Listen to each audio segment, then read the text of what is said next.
श्री शिवाय नमस्तुभ्यम। भोलेनाथ की कृपा आप सभी भक्तों पर हमेशा बनी रहे। तो आइए आज सुनते हैं सोमवार व्रत की कथा। तो आप सभी भक्तजन भगवान की पूर्ण कृपा पाने के लिए पूरी कथा अवश्य सुने। आधा अधूरी कथा पूर्ण फलदायी नहीं होता है। तो आइए श्रवण करते हैं कथा। तो एक बार प्रेम से बोलिए, शंकर भगवान की जय हो, गणेश भगवान की जय हो। प्राचीन काल में समुद्र के निकटवर्ती प्रदेश में एक वास्कल नामक ग्राम था, जहां वैदिक धर्म से विमुख महापापी द्विज निवास करते थे। वे सब के सब बड़े दुष्ट थे। उनका मन दूषित विषय भोगों में ही लगा रहता था। वे न देवताओं पर विश्वास करते थे न भाग्य पर। वे सभी कुटिल वृत्ति वाले, किसानी करते और भांति भांति के घातक अस्त्र शस्त्र रखते थे। वे व्यभिचारी और खल थे। ज्ञान, वैराग्य तथा सद्धर्म का सेवन ही मनुष्य के लिए परम पुरुषार्थ है, इस बात को वे बिल्कुल ही नहीं जानते थे। वे सभी पशु बुद्धि वाले थे। जहाँ के द्विज ऐसे हों, वहाँ के अन्य वर्णों के विषय में क्या कहा जाए। अन्य वर्णों के लोग भी उन्हीं की भांति कुत्सित विचार रखने वाले, स्वधर्म एवं विमुख एवं खल थे। वे सदा कुकर्म में लगे रहते और नित्य विषय भोगों में ही डूबे रहते थे। वहाँ की सब स्त्रियां भी कुटिल स्वभाव की थीं, स्वेच्छाचारिणी, पापासक्त, कुत्सित विचार वाली और बेविचारणी थी। वे सद्व्यवहार तथा सदाचार से सर्वदा शून्य है। इस प्रकार वहाँ दुष्टों का ही निवास था। उस वास्कल नामक ग्राम में किसी समय एक बिंदुक नामधारी ब्राह्मण रहता था। वह बड़ा अधम था, दुरात्मा और महापापी था। यद्यपि उसकी स्त्री बड़ी सुंदरी थी, तो भी वह कुमार्ग पर ही चलता था। उसकी पत्नी का नाम चंचुला था। वह सदा उत्तम धर्म के पालन में लगी रहती थी, तो भी उसे छोड़कर वह दुष्ट ब्राह्मण वैश्यागामी हो गया था। इस तरह कुकर्म में लगे हुए उस बिंदु के बहुत वर्ष व्यतीत हो गए।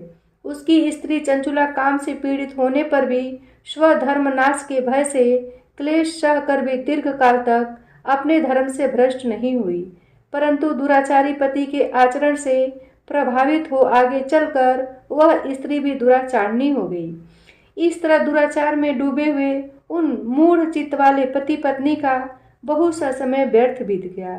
तदंतर शूद्र जाति वैश्या का पति बना हुआ वह दूषित बुद्धि वाला दुष्ट ब्राह्मण बिंदुक समय अनुसार मृत्यु को प्राप्त हो नरक में जा पड़ा।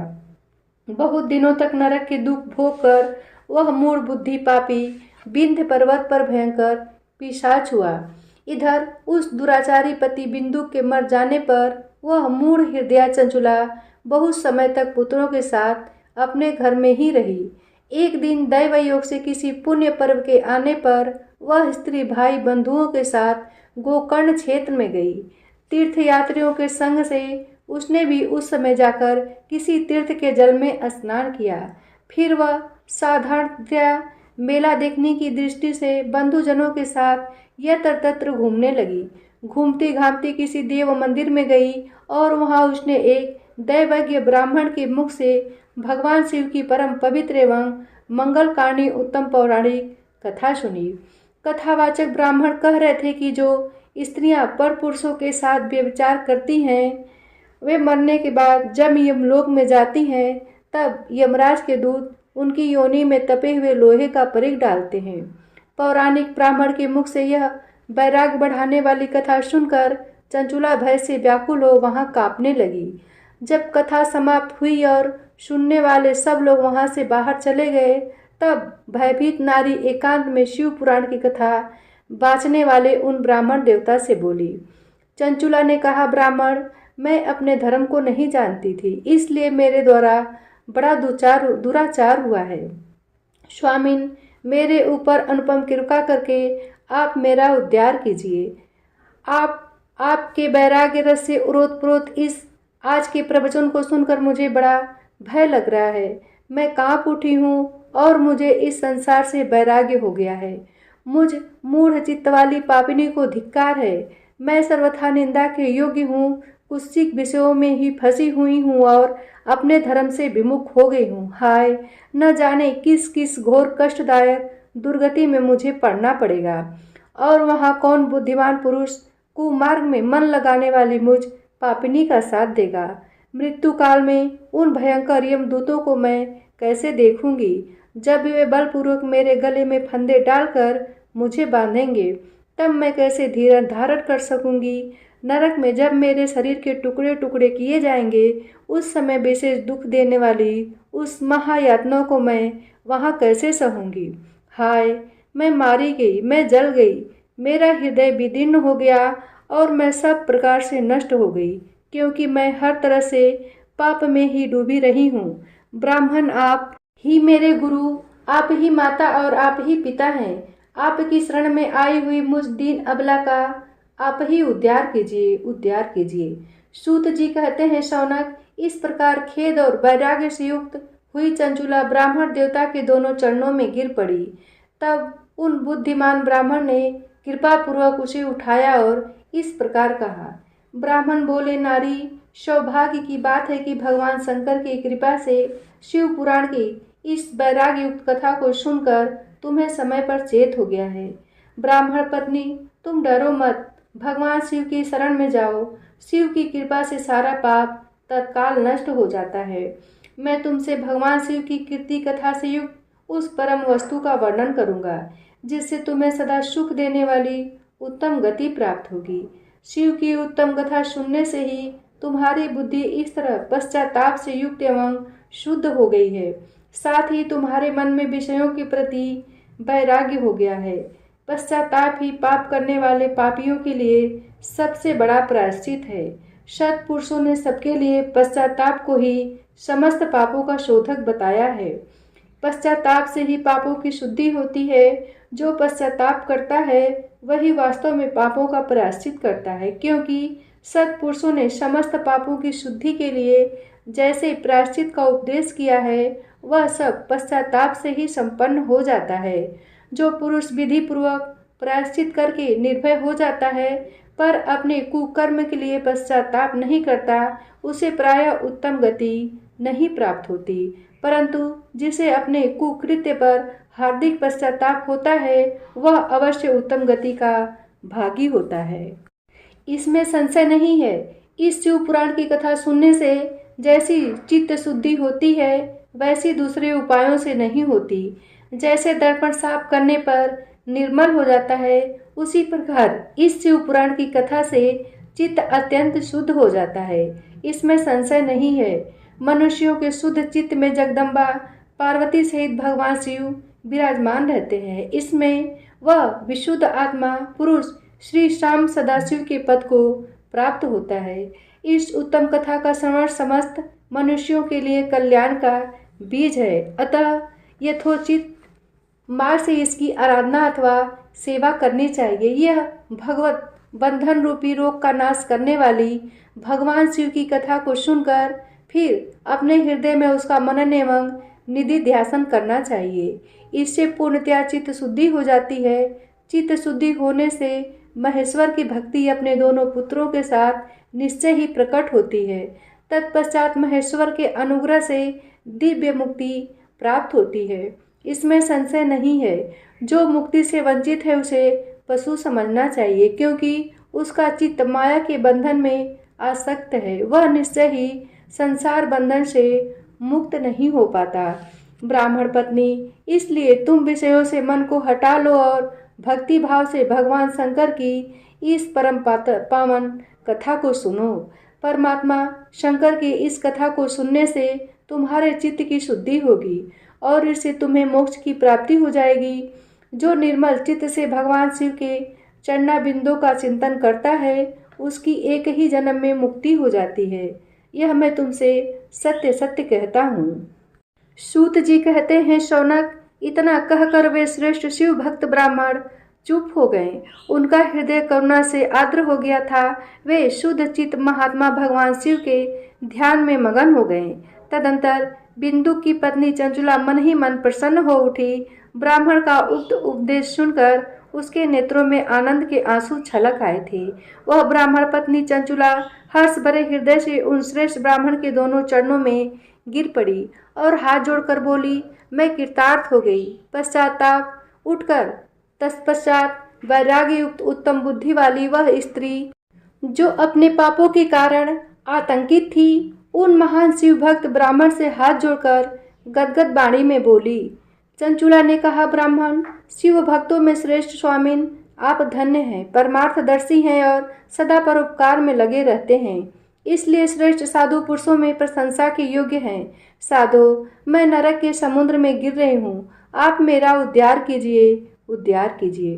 पौराणिक अर्थ तत्व से संपन्न जिस सुंदर शिव पुराण की कथा को सुनकर मेरे मन में संपूर्ण विषयों से वैराग्य उत्पन्न हो गया है, उसी इस शिव पुराण को सुनने के लिए इस समय मेरे मन में बड़ी श्रद्धा हो रही है।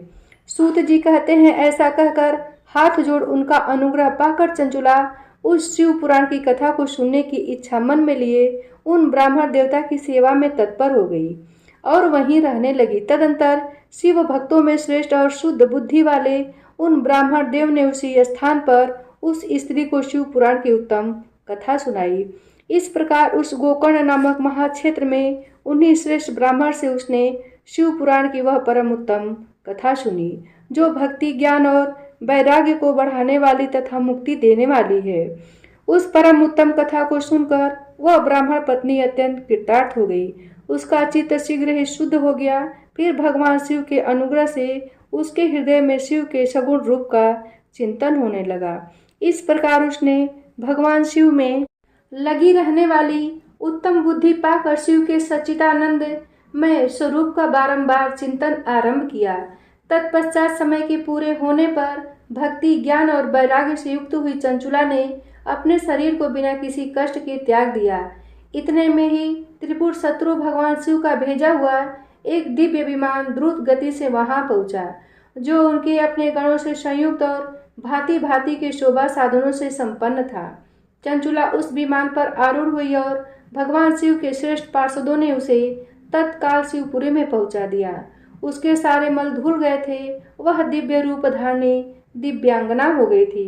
उसके दिव्य अवयव उसकी शोभा बढ़ाते थे। मस्तक पर अर्धचंद्र का मुकुट धारण किए वह गौरांगी देवी शोभाशाली दिव्य आभूषणों से विभूषित थी।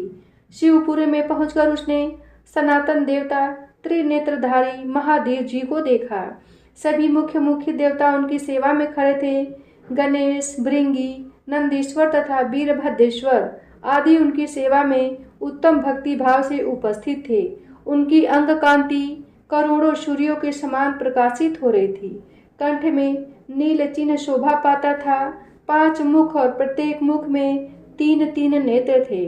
मस्तक पर अर्धचंद्राकार मुकुट शोभा देता था। उन्होंने अपने वामांग भाग में गौरी देवी को बिठा रखा था, जो विद्युत पुंज के समान प्रकाशित थी। गौरीपति महादेव जी की कांति कर्पूर के समान गौर थी। उनका सारा शरीर श्वेत भस्म से भासित था। शरीर पर श्वेत वस्त्र शोभा पा रहे थे। इस प्रकार परम उज्जवल भगवान शंकर का दर्शन करके वह ब्राह्मण पत्नी चंचुला बहुत प्रसन्न हुई। अत्यंत प्रीति युक्त होकर उसने बड़ी उतावली के साथ भगवान को बारंबार प्रणाम किया। फिर हाथ जोड़कर वह बड़े प्रेम, आनंद और संतोष से युक्त हो विनीत भाव से खड़ी हो गई। उसके नेत्रों से आनंद अश्रुओं की अविरल धारा बहने लगी तथा संपूर्ण शरीर में रोमांच हो गया। उस समय भगवती पार्वती और भगवान शंकर ने उसे बड़ी करुणा के साथ अपने पास बुलाया और सौम्य दृष्टि से उसकी ओर देखा। पार्वती जी ने तो दिव्य रूप धारणी बिंदु प्रिया चंचुला को प्रेम पूर्वक अपनी सखी बना लिया। वह उस परमानंद घन ज्योति स्वरूप सनातन धाम में अविचल निवास पाकर दिव्य शौक से संपन्न हो अच्छे सुख का अनुभव करने लगी। सूत जी बोले, शौनक, एक दिन परमानंद में निमग्न हुई चंचुला ने उमा देवी के पास जाकर प्रणाम किया और दोनों हाथ जोड़कर वह उनकी स्तुति करने लगी। चंचुला बोली, गिरिराज नंदिनी स्कंद माताओं में मनुष्यों ने सदा आपका सेवन किया है। समस्त सुखों को देखने वाली शंभु प्रिय आप ब्रह्म स्वरूपनी हैं। विष्णु और ब्रह्मा आदि देवताओं द्वारा सेव्य हैं। आप ही सगुणा और निर्गुणा हैं तथा आप ही सूक्ष्मा सच्चिदानंद स्वरूपनी आद्या प्रकृति हैं। आप ही संसार की सृष्टि, पालन और संहार करने वाली हैं। तीनों गुणों का आश्रय भी आप ही हैं। ब्रह्मा, विष्णु और महेश्वर, इन तीनों देवताओं का आवास स्थान तथा उनकी उत्तम प्रतिष्ठा करने वाली पराशक्ति आप ही हैं। सूत जी कहते हैं, शौनक, जिसे सद्गति प्राप्त हो चुकी थी वह चुंचुला इस प्रकार महेश्वर पत्नी उमा की स्तुति करके सिर झुकाए चुप हो गई। उसके नेत्रों में प्रेम के आंसू उमड़ आए थे। तब करुणा से भरी हुई शंकर प्रिया भक्त वत्सला पार्वती देवी ने चंचुला को संबोधित करके बड़े प्रेम से इस प्रकार कहा। पार्वती बोली, सखी चंचुले सुंदरी, मैं तुम्हारी की हुई इस स्तुति से बहुत प्रसन्न हूँ। बोलो, क्या वर मांगती हो? तुम्हारे लिए मुझे कुछ भी अदेय नहीं है। चंचुला बोली, निष्पाप गिरिराज कुमारी, मेरे पति बिंदुक इस समय कहाँ हैं? उनकी कैसी गति हुई है यह मैं नहीं जानती। कल्याणमयी दीनवत्सले, मैं अपने उन पतिदेव से जिस प्रकार संयुक्त हो सकूं वैसा ही उपाय कीजिए। महेश्वरी महादेवी, मेरे पति एक शूद्र जाति वैश्या के प्रति आसक्त थे और पाप में ही डूबे रहते थे। उनकी मृत्यु मुझसे पहले ही हो गई थी, न जाने वे किस गति को प्राप्त हुए।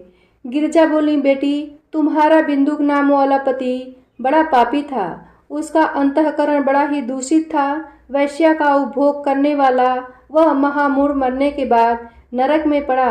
अगणित वर्षों तक नरक में नाना प्रकार के दुख भोग कर वह पाप आत्मा अपने शेष पाप को भोगने के लिए विंध्य पर्वत पर पिशाच हुआ है।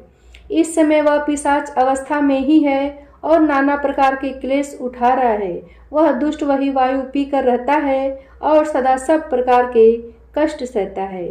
सूत जी कहते हैं, सौनक, गौरी देवी की यह बात सुनकर उत्तम व्रत का पालन करने वाली चंचुला उस समय पति के महान दुख से दुखी हो गई। फिर मन को स्थिर करके उस ब्राह्मण पत्नी ने व्यथित हृदय से महेश्वरी को प्रणाम करके पुनः पूछा। चंचुला बोली, महेश्वरी महादेवी, मुझ पर कृपा कीजिए और दूषित कर्म करने वाले मेरे उस दुष्ट पति का अब उद्धार कर दीजिए। देवी, कुत्सित बुद्धि वाले मेरे पति उस पापात्मा को किस उपाय से उत्तम गति प्राप्त हो सकती है, यह शीघ्र बताइए। आपको नमस्कार है। पार्वती ने कहा, तुम्हारा पति यदि शिव पुराण की पुण्यमयी उत्तम कथा सुने तो सारी दुर्गति को पार करके वह उत्तम गति का भागी हो सकता है। अमृत के समान मधुर अक्षरों से युक्त गौरी देवी का यह वचन आदर पूर्वक सुनकर चंचुला ने हाथ जोड़कर मस्तक झुकाकर उन्हें बारंबार प्रणाम किया और अपने पति के समस्त पापों की शुद्धि तथा उत्तम गति की प्राप्ति के लिए पार्वती देवी से यह प्रार्थना की कि मेरे पति को शिव पुराण सुनाने की व्यवस्था होनी चाहिए। उस ब्राह्मण पत्नी के बारंबार प्रार्थना करने पर शिव प्रिया गौरी देवी को बड़ी दया आई। उन भक्त वत्सला महेश्वरी गिरिराज कुमारी ने भगवान शिव की उत्तम कीर्ति का गान करने वाले गंधर्वराज तुम्बुरु को बुलाकर उनसे प्रसन्नतापूर्वक इस प्रकार कहा, तुम्बुरो, तुम्हारी भगवान शिव में प्रीति है। तुम मेरे मन की बातों को जानकर मेरे अभिष्ट कार्यों को सिद्ध करने वाले हो, इसलिए मैं तुमसे एक बात कहती हूँ, तुम्हारा कल्याण हो। तुम मेरी इस सखी के साथ शीघ्र ही विंध्य पर्वत पर जाओ। वहाँ एक महाघोर और भयंकर पिशाच रहता है। उसका वृत्तांत तुम आरंभ से ही सुनो। मैं तुमसे प्रसन्नतापूर्वक सब कुछ बताती हूँ। पूर्व जन्म में वह पिशाच बिंदुक नामक ब्राह्मण था। मेरी इस सखी चंचुला का पति था, परंतु वह दुष्ट वैश्यागामी हो गया। स्नान, संध्या आदि नित्य कर्म छोड़कर अब पवित्र रहने लगा। क्रोध के कारण उसकी बुद्धि पर मूर्छा छा गई थी। वह कर्तव्य अकर्तव्य का विवेक नहीं कर पाता था। अभक्ष्य भक्षण, सज्जनों से द्वेष और दूषित वस्तुओं का दान लेना यही उसका स्वाभाविक कर्म बन गया था। वह अस्त्र शस्त्र लेकर हिंसा करता, बाएं हाथ से खाता, दीनों को सताता और क्रूरता पूर्वक पराये घरों में आग लगा देता था। चांडालों से प्रेम करता और प्रतिदिन वैश्या के संपर्क में रहता था। बड़ा दुष्ट था। वह पापी अपनी पत्नी का परित्याग करके दुष्टों के संग में ही आनंद मनाता था। वह मृत्यु पर्यंत दुराचार में ही फंसा रहा। फिर अंतकाल आने पर उसकी मृत्यु हो गई। वह पापियों के भोग स्थान घोर यमपुर में गया और वहां बहुत से नरकों का उपभोग करके वह दुष्ट आत्मा जीव इस समय विंध्य पर्वत पर पिशाच बना हुआ है। वहीं वह दुष्ट पिशाच अपने पापों का फल भोग रहा है। तुम उसके आगे यत्नपूर्वक शिव पुराण की उस दिव्य कथा का प्रवचन करो जो परम पुण्यमयी तथा समस्त पापों का नाश करने वाली है। शिव पुराण की कथा का श्रवण सबसे उत्कृष्ट पुण्य कर्म है। उससे उसका हृदय शीघ्र ही समस्त पापों से शुद्ध हो जाएगा और वह प्रेत योनि का परित्याग कर देगा। उस दुर्गति से मुक्त होने पर बिंदुक नामक पिशाच को मेरी आज्ञा से विमान पर बिठाकर तुम भगवान शिव के समीप ले आओ। सूत जी कहते हैं, शौनक, महेश्वरी उमा के इस प्रकार आदेश देने पर गंधर्वराज तुम्बरु मन ही मन बड़े प्रसन्न हुए। उन्होंने अपने भाग्य की सराहना की। तत्पश्चात उस पिशाच की सती साध्वी पत्नी चंचुला के साथ विमान पर बैठकर नारद की प्रिय मित्र तुम्बरु वेगपूर्वक विंध्याचल पर्वत पर गए। जहाँ वह पिशाच रहता था वहाँ उन्होंने उस पिशाच को देखा। उसका शरीर विशाल था, ठोड़ी बहुत बड़ी थी। वह कभी हंसता, कभी रोता और कभी उछलता था। उसकी आकृति बड़ी विकराल थी।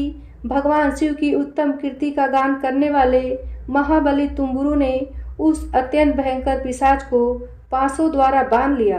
तदंतर तुम्बुरु ने शिव पुराण की कथा बांटने का निश्चय करके महोत्सव युक्त स्थान और मंडप आदि की रचना की। इतने में ही संपूर्ण लोकों में बड़े वेग से यह समाचार फैल गया कि देवी पार्वती की आज्ञा से एक पिशाच का उद्धार करने के उद्देश्य से शिव पुराण की उत्तम कथा सुनाने के लिए तुम्बुरु विंध्य पर्वत पर गए हैं। फिर तो उस कथा को सुनने के लोभ से बहुत से देवर्षि भी शीघ्र ही वहां जा पहुँचे। आदरपूर्वक शिव पुराण सुनने के लिए आए हुए लोगों का उस पर्वत पर बड़ा अद्भुत और कल्याणकारी समाज जुट गया। फिर तुम्बुरु ने उस पिशाच को पासों से बांधकर आसन पर बिठाया और हाथ में बीड़ा लेकर गौरीपति की कथा का गान आरंभ किया। पहली अर्थात विद्येश्वर संगीता से लेकर 7वीं वायु संगीता तक महात्म्य सहित शिव पुराण की कथा को उन्होंने स्पष्ट वर्णन किया। 7 संहिताओं सहित शिव पुराण का आदरपूर्वक श्रवण करके वे सभी श्रोता पूर्णतः कृतार्थ हो गए। उस परम पुण्यमय शिव पुराण को सुनकर उस पिशाच ने अपने सारे पापों को धोकर उस पैशाचिक शरीर को त्याग दिया।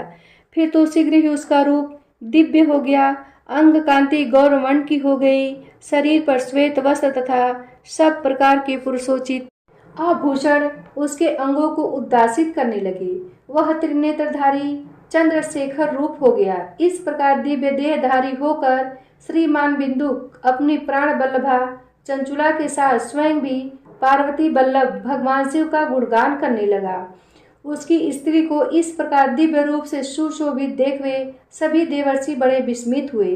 उनका चित्त परमानंद से परिपूर्ण हो गया। भगवान महेश्वर का वह अद्भुत चरित्र सुनकर वे सभी श्रोता परम कृतार्थ हो प्रेम पूर्वक श्री शिव का यशोगान करते हुए अपने अपने धाम को चले गए। दिव्य रूपधारी श्रीमान बिंदुक भी सुंदर विमान पर अपनी प्रियतमा के पास बैठकर सुखपूर्वक आकाश में स्थित हो बड़ी शोभा पाने लगा। तदंतर महेश्वर के सुंदर एवं मनोहर गुणों का गान करता हुआ वह अपनी प्रियतमा तथा तुम्बुरु के साथ शीघ्र ही शिव धाम में जा पहुंचा। वहां भगवान महेश्वर तथा पार्वती देवी ने प्रसन्नता पूर्वक बिंदुक का बड़ा सत्कार किया और उसे अपना पार्षद बना लिया। उसकी पत्नी चंचुला पार्वती जी की सखी हो गई। उस घनीभूत ज्योति स्वरूप परमानंदमय सनातन धाम में अविचल निवास पाकर वे दोनों दंपति परम सुखी हो गए। यह कथा यही समाप्त होती है। प्रिय भक्तजनों, प्रेम से बोलिए शंकर भगवान की जय हो, माता पार्वती की जय हो।